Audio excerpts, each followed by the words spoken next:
I never thought a single job interview could change the course of my entire life. My name is Sophia Morris. I'm 27 years old. And until a few months ago, I was just another struggling assistant, trying to make ends meet in the chaos of the city. I'd always been ambitious, but also deeply tired. Tired of being overlooked, tired of being seen as replaceable, tired of pouring myself into work that never seemed to give back. So when the opportunity to work at Smith Enterprises appeared, I thought maybe, just maybe, this would be my chance to start over. I remember the first day I walked into that towering glass building. The air itself felt heavy, buzzing with whispers I couldn't quite catch. Every glance seemed loaded, like the employees already knew something I didn't. At first, I thought it was just the usual gossip that surrounded powerful men like Henry Smith, the billionaire CEO, who was known not just for his empire but for his cold, impenetrable aura. But there was something different here. The silence in the elevator, the way female employees looked at me with almost pity. It was as if I was walking blindfolded into a storm everyone else had already weathered.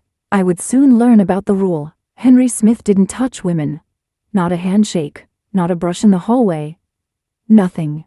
For 20 years he had lived by that invisible barrier, and the world around him had adjusted to it. People speculated endlessly. Some thought it was an eccentricity of power. Others whispered about past trauma, a wound so deep it left him untouchable. But whatever the truth was, no one dared cross that line. No one until me. It happened so simply, so foolishly, that I still wonder how fate conspired to place me in that moment. His secretary had told me to bring him a tie before his meeting, and in my nervousness, I gathered them all in my arms. I walked into his office, saw him adjusting his shirt cuffs, and handed one to him. He began to tie it so terribly, so clumsily that my instincts betrayed me. Without thinking, I stepped forward and reached for his collar. "Wait, you're doing it wrong," I said. My fingers brushed against his neck, and the world seemed to stop. His body froze as if I had set fire to his skin. The air in that office grew so thick I could hardly breathe. His eyes, dark, tormented, locked on mine with something between fury and fear. In that instant I realized I had done what no one else dared. I had touched Henry Smith. He jerked back as if electrocuted, his breath ragged. "Never do that again," he said, his voice low, trembling, not with anger but with something far worse, terror. I tried to laugh it off. "Relax, I'm not radioactive," I said, forcing a smile, though my heart was racing. But his eyes told me otherwise. His eyes told me that I had awakened something long buried, something he had spent 2 decades running from. That night, lying awake in my tiny apartment, I couldn't get the look on his face out of my head. Fear. Vulnerability. A man so powerful, so untouchable, undone by the simplest human gesture. I didn't understand it, but I knew one thing for certain: this was not just a job anymore. Over the days that followed, I began to see cracks in Henry's carefully built walls. The way his gaze lingered on me when he thought I wasn't looking. The way his voice faltered when our hands brushed over a report. The way he seemed to oscillate between pushing me away and pulling me closer without a word. I told myself I wouldn't get involved. That I was here for a paycheck, not for the mysteries of a broken man. But late at night, I caught myself replaying the moment over and over, the electricity of that touch, the unspoken question in his eyes. What had happened to him? Why did a single touch unravel him so completely? And why, despite every warning flashing in my mind, did I feel like I was standing at the edge of something I couldn't resist? I wish I could tell you that after that first disastrous encounter, things calmed down, that I learned my place, stayed out of trouble, and avoided provoking Henry Smith again. But that would be a lie. Because once you've seen a man's fear, the kind of fear that claws its way out of his chest, despite all his power, you can never unsee it. And part of me, maybe the reckless part, wanted to know more. The next time he called me into his office, it was deliberate. I could feel it in the way his secretary's voice trembled slightly when she said, "Mr. Smith wants you to bring the investor report directly into his hands." Directly. That word carried weight. I walked into his office, papers in hand. He stood behind his desk, his posture cold, unreadable. For a moment, I thought he might dismiss me with a single glare, but instead he held out his hand. I hesitated, remembering the last time our skin had touched. My chest tightened. but I stepped forward and placed the report in his palm. Our fingers brushed just barely, and yet it was enough. His body tensed, his breath hitched. But this time, instead of recoiling, he held on just long enough for me to notice. Just long enough to make me wonder if he was testing himself or me. The paper slipped. I bent to pick it up, and by sheer accident, so did he. Our foreheads bumped. For a second we were too close, our eyes meeting in the space between breath and silence. I tried to laugh it off. If this was a reflex test, congratulations, you passed. He straightened too quickly, his voice tight. That wasn't a test. No, I tilted my head, searching his face. Then what was it? But he didn't answer.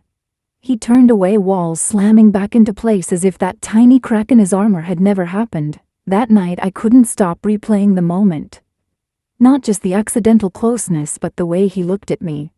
There was something almost desperate in his eyes, something that whispered of an untold story. It didn't take long before whispers around the office began circling me too. She touched him. She broke 20 years of silence. He'll fire her, just wait, her. But he didn't fire me. Instead, I started to notice the strangest things. His gaze drifting toward me in meetings. The faintest smile tugging at his lips when I muttered to myself while working. The way his jaw clenched whenever he saw me laughing with Max Turner, the finance head. Jealousy. I wouldn't have believed it if I hadn't seen it myself. Henry Smith, the untouchable, unshakable man who built an empire on self-control, was jealous. And it both terrified and thrilled me. But behind the tension was something darker. A shadow in his eyes whenever our hands touched. A memory I wasn't part of, but one that haunted him like a ghost he couldn't bury. It was at a charity gala when I finally glimpsed the truth. He asked me to be his date. No explanation, no warning. Just a command delivered in that icy tone of his. At first I thought it was absurd. But when I walked beside him into that glittering hall, chandeliers sparkling overhead, I realized this wasn't about me. This was about her. Amelia Wright. She approached with a smile as sharp as broken glass. Tall, elegant, dressed in red, she was the kind of woman who could silence a room with her presence. The kind of woman who had left scars deep enough to turn Henry into the man he had become. And when I saw his face harden at the sight of her, I understood. She was the reason behind the rule, behind the fear, behind the walls. Their exchange was brief, cold, but it told me everything. Years ago she had shattered him. And not just with betrayal, but with words that lingered like poison. Words that made him believe touch was dangerous, that love was a weapon, that closeness was nothing more than a trap. That night, as he drove me home in silence, I realized I was standing at the edge of something dangerous. If I kept pushing, I would find the truth. But I also knew that the closer I got, the more I risked unraveling him and myself. And yet I couldn't stop, because somewhere in the middle of his fear, his brokenness, and his fury, I saw something else. A man who, despite everything, still wanted to feel alive. When you work closely with someone, you start to notice things others overlook. The way their voice tightens on certain words. The way their eyes flicker when old memories surface. With Henry, it didn't take long before I could read the shadows etched into his silence. I wanted to understand him. Maybe it was foolish, maybe even dangerous, but part of me needed to know why a man so powerful, so commanding, had built his life on a single impossible rule: no touch. The truth came to me piece by piece like shards of glass. One late evening, I lingered in his office longer than usual, finishing a report, while he stared at the city skyline through the floor-to-ceiling windows. He looked like a statue carved from cold marble, every line of his body rigid, his reflection fractured by the glass. "Why are you so afraid?" I whispered before I even realized the words had slipped out. He didn't turn. For a long time the only sound was the hum of the city below. And then softly, like he was speaking to no one at all, he said, "Because once I wasn't." I didn't press him, not then, but the answer lingered in me, gnawing like hunger. Days later, I found myself piecing together the story through rumors, quiet conversations, and small confessions that slipped when his guard faltered. Her name was Amelia Wright. She had been everything to him: once sweet smile, tender eyes, the kind of woman who could make a man believe in forever. Henry had given her his heart, his future, his trust. And in return, she had given him betrayal. She hadn't loved him.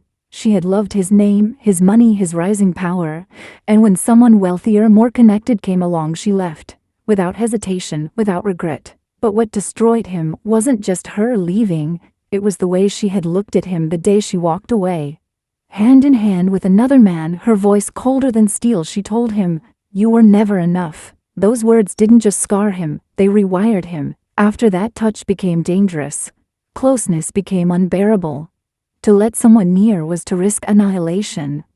So he built walls thick and unyielding, and behind them he reigned. Untouchable, unreachable, safe, until me. And I didn't know why, but my presence cracked the fortress he had spent 2 decades building. It terrified him. And yet I could see it, the pull he couldn't admit, the way his eyes followed me against his will. And maybe, if I'm being honest, it terrified me too. Because I was no Amelia Wright. I didn't have power, I didn't have riches.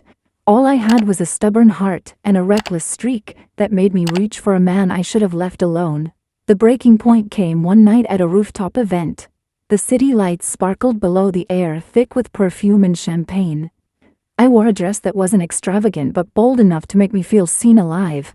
And Henry looked at me like I was a storm he couldn't outrun. I didn't realize how deep his conflict ran until I saw another man's hand at my waist.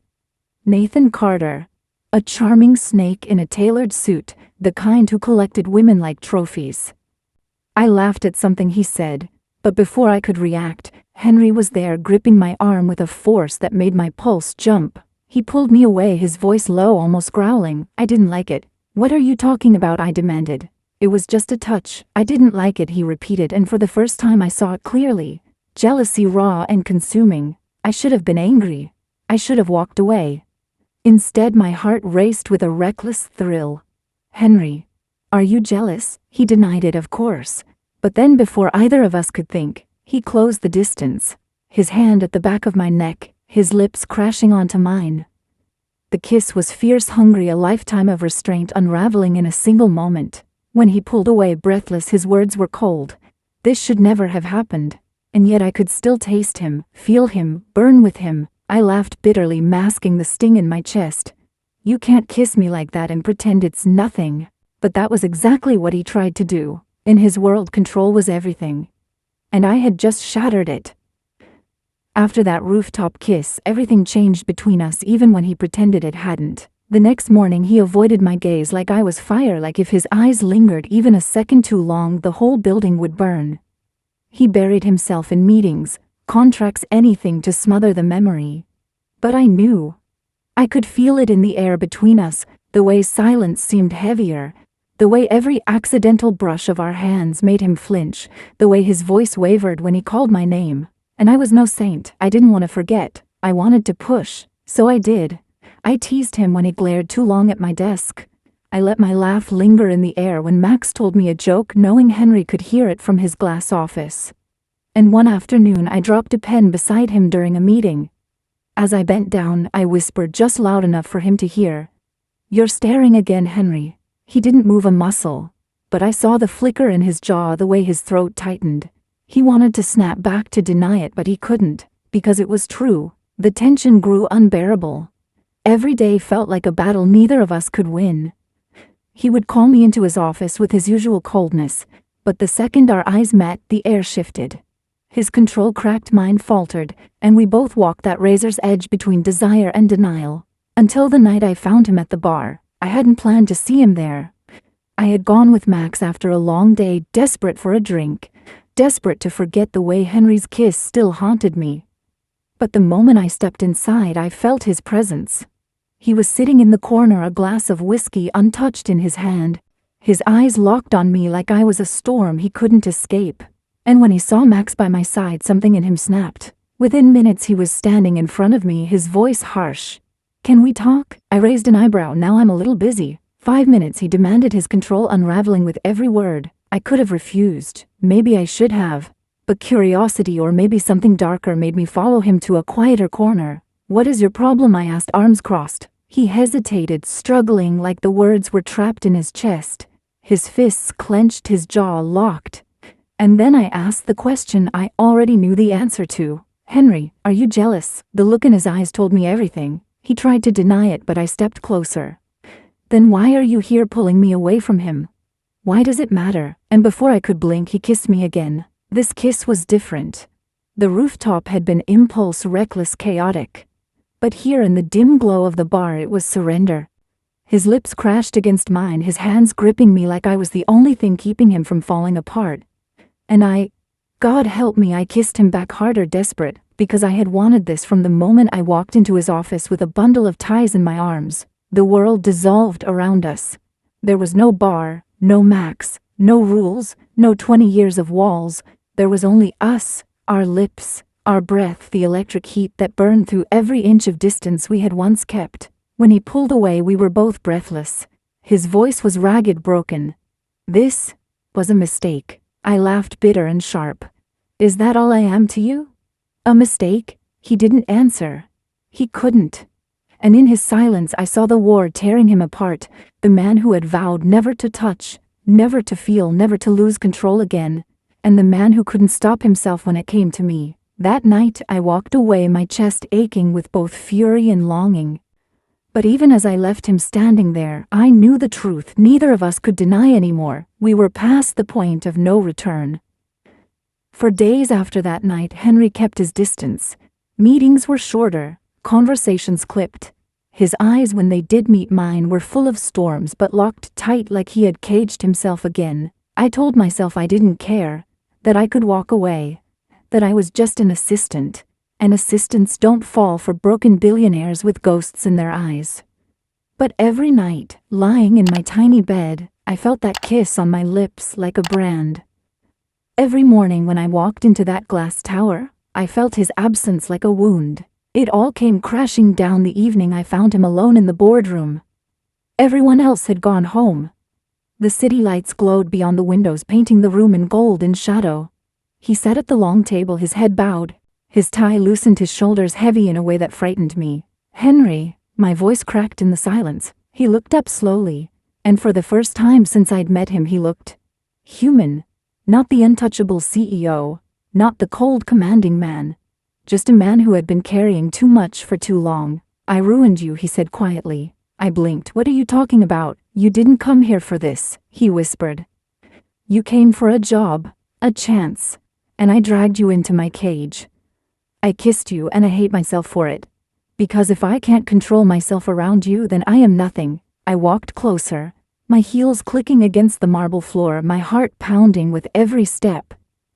You think control is everything, but what if it's not? What if the thing you've been running from isn't your weakness, it's your humanity? He shook his head, eyes haunted. I can't. Amelia, stop. The word ripped from my chest, sharper than I intended. I'm not Amelia. I will never be Amelia. And if you keep seeing her in every woman who dares to touch you, you'll die behind these walls you've built. For a long moment, silence stretched. Then slowly, painfully, he stood. His hands trembled as he reached toward me, stopping just short of my cheek. His breath was uneven, his jaw tight as if every instinct screamed at him to retreat. But then his fingertips brushed my skin. It was the gentlest touch. But it felt like the world cracked open. His eyes filled with something raw, fear, longing, grief, hope, all tangled together. And in that moment, I knew this wasn't about me breaking his walls. It was about him choosing to step out of them. I don't know how, he whispered. I don't know if I can ever be whole again. Then let me show you, I said, tears slipping down my cheeks. Not as your assistant, not as someone filling Amelia's ghost, but as me, just me. His hand slid fully against my face, his thumb trembling as it wiped away a tear. Then he kissed me. This kiss wasn't reckless. It wasn't angry. It wasn't desperate. It was tender, aching, full of years of silence finally breaking. He held me as if I were both fragile and the only thing keeping him alive. And for the first time he didn't pull away. That night for Henry the walls came down. It wasn't a fairy tale after that. Healing never is. There were nights when he woke shaking, drenched in sweat. Amelia's voice still poisoning his dreams. Days when he pushed me away, afraid he'd lose himself again. But there were also mornings when I caught him smiling at me like I was sunlight, evenings when his hand found mine, under the dinner table, quiet moments when he let himself be vulnerable piece by fragile piece. And somewhere in the middle of that push and pull, we found something worth fighting for. It wasn't about revenge anymore. It wasn't about proving Amelia wrong or proving himself invincible.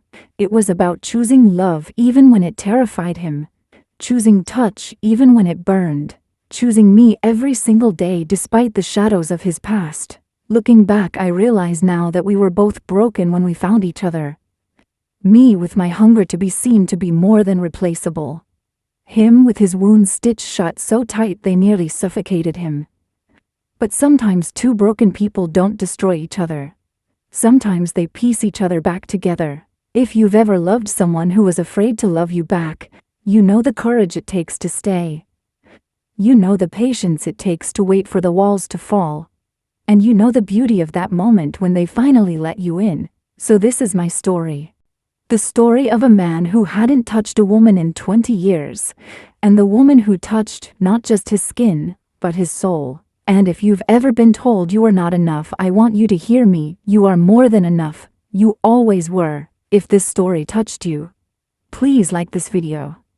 Share it with someone who needs hope and subscribe for more heartfelt stories of betrayal, redemption, and love.